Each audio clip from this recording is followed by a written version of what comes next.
Most, if not all, fonts we use, digitally and physically, can be traced back thousands of years ago. The font I want to focus on today is the Blackletter font. Blackletter can also be called Gothic or Old English.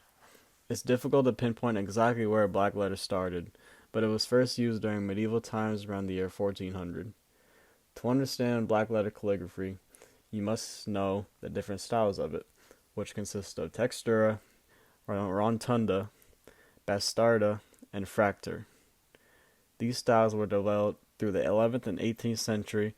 Now that you know what Blackletter is, let's trace its evolution starting with the birth of the Latin and Roman alphabet. All our letters and words come from the Latin alphabet and also our structure for calligraphy. In the 11th and 12th century, there was an increase in literature all across Europe. Bibles, religious manuscripts, business books, and law books. These books were in high demand and were handwritten because the printing press was not invented yet. Since the font Carolingian minuscule was costly to keep using, textura or Gothic bookhand was invented, most likely for economic purposes.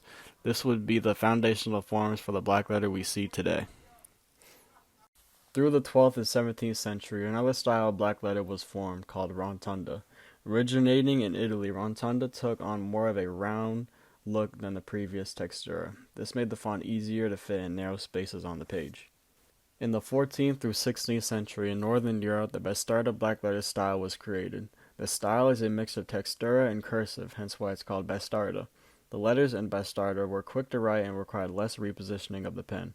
The very first printing press was also invented by Johannes Gutenberg in 1455, which led to the first commercially printed book using movable type. This book was all written in black letter, or at the time, textura font. The fracture style was created in the 16th through 20th century. The German Emperor Maximilian wanted to open a library. Maximilian thought the previous iterations of blackletter were too hard to read, so he had his chancery, Leonhard Wagner, work on a new typeface to develop. He made the fracture font, which is mostly broken up of angled strokes and sharp edges, like the blackletter font, but it is slightly different.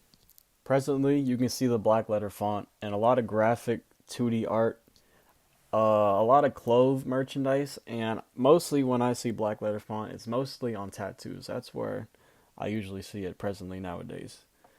Now, I've seen a recent increase in a lot of people using the blackletter font just for the aesthetic piece, but presently it is used in a lot of 2D art, a lot of merchandise, clothes merchandise, and a lot of tattoos.